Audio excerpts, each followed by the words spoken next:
Alright, some tips and tricks to help survive storms. Alright, here we go, in no particular order.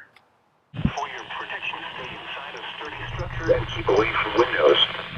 A tornado watch remains in effect until 2 a.m. Central Daylight Time for North Central Texas. Well, that's us. Sturdy structure. We got an RV on wheels. Lots of windows. So, we'll see how this goes tonight. Not be any worse than the storm that we lived through a couple weeks ago. Felt like there was strobe lightning outside. So, stay safe, everybody. For your protection, stay inside a sturdy structure and keep away from windows. A tornado watch remains in effect until 2 a.m. Central Daylight Time for North Central Texas. A severe thunderstorm warning remains in effect until 9 p.m. Central Daylight Time for southeastern. Well, good morning. This is the morning after, as they say in the storming community. Actually, I have no idea if that's what they say. I'm not a storm chaser. But it felt like one last night. It was wild. So we're just north of Dallas, and there's a tornado. 3 tornadoes that touched down in Dallas last night.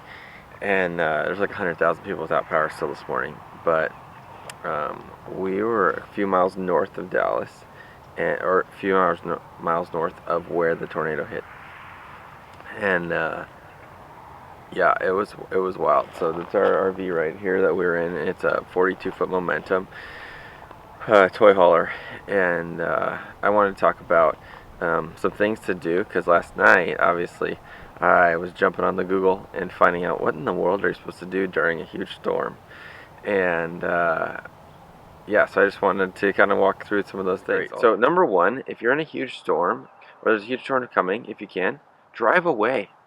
Hook on and drive away. Now, if you can't drive away, then we're going to talk about that stuff too. But if you can, like, get the heck out of there. Like, that's why you're on wheels. Roll somewhere else. So, yeah. So here are the big things. The big thing is wind. Okay. So with the wind, if you can, park your trailer and your truck in a way so the wind is hitting you head on. Because honestly, think about it. If you're driving down the road, your trailer's designed to hit 60-mile-an-hour winds going straight. So do that if you can. Now, if you can't, then try and park around something that can break the wind. The worst thing and the most easy way to flip your trailer in a windstorm is getting broadsided and it flips over. Now, I was doing some research last night. It looks like 53 miles an hour. I have no idea how they got that crazy number, but they say that on a 16 or 18-foot tow-behind trailer. Obviously, if you're a bigger trailer and you weigh more, or a motorhome, then you can stand more, they say. But regardless, I don't want to like test it or figure out how bad or how much I can withstand. But if you see right here, I'm parked behind this little building right here. We were on the other side. Well, all the wind was coming in this direction. And last night I'm like, yeah, this is not going to happen. So I flipped around so we're on this side. Even though the trailer's a little crooked, I felt a lot safer being on this side of the building and using it as a windbreak, and it helped a ton.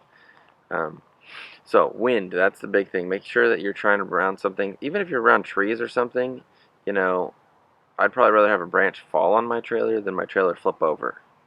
So, at some point you just have to make the decision what you think is best. Another thing is, if you're heavier, it's harder for the wind to flip you over. So if you know there's a storm coming and you can, fill your tanks up. Depending on how big your tanks are, the more weight you can put in it. We have like over 100-gallon freshwater tank, so if I filled it up, that's like it'd be 800 gallons of water. So that's a bunch of weight. So try and fill your tanks up if you can. Hook up to your truck. Hook up to it. It's another big weight anchor thing, right? Make sure you're hooked up, even if it's just a tow behind or whatever. The more stability you have, the more weight you have. Another big thing is your stabilizers. Make sure those are down. Make sure those are all down, keeping you as stable as possible. You get a wider footprint and more stable. Big thing we did last night that everyone says to do is put your slides in. Pretty much what a slide is just an extra sail that the wind can grab and use to flip you over, to shake you around. So we put all the slides in. We ended up moving all the kids from the toy hauler section into the front, into our bedroom in the front. We moved our closet slide out in, and then moved our two side ones in. We all kind of just hunkered down in the front, on the front bed as we were sleeping last night, or trying to sleep about 1 a.m. in the morning. Um, obviously it wasn't the best sleep. We didn't sleep at all. The kids slept. They slept right through it, really. So that was awesome. But yeah, we just kind of hunkered down in the front, put all the slides in, and prayed.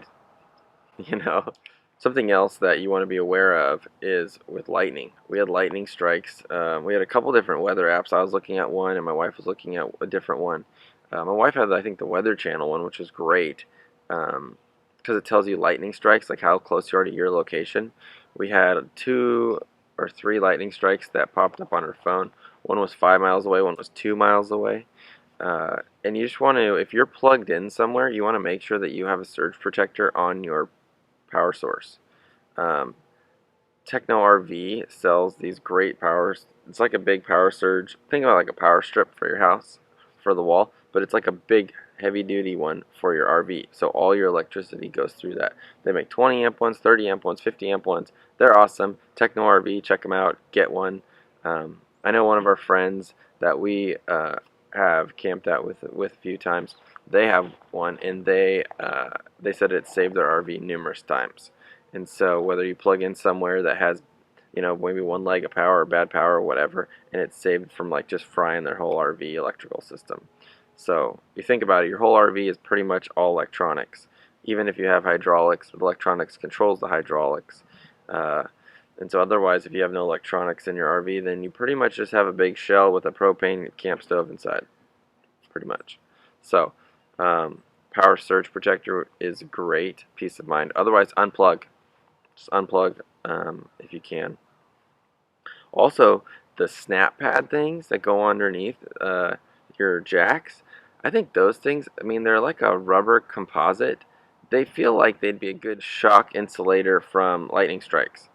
I don't think they're rated for that at all, but it seems like a good idea to me to not have your just metal jack go straight down to the ground. That can just absorb electricity if a lightning strike does hit close to you.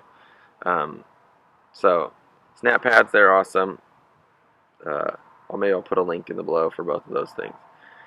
But it was wild. So a tornado a few miles from here. We had obviously wind and lightning strikes and rain and a little bit of hail, and it was like, and tons of lightning, and it just went on for hours, like just heat lightning up high and then big strikes, and so that was kind of high pucker factor. That wraps up the surviving storm video. So if you have any questions, please feel free to comment below. If you have any suggestions on what to do to help in a storm, please put those in there as well. Also subscribe, hit the like button, hit the notification, all that silly stuff that all those YouTube people always tell you to do. Please do that.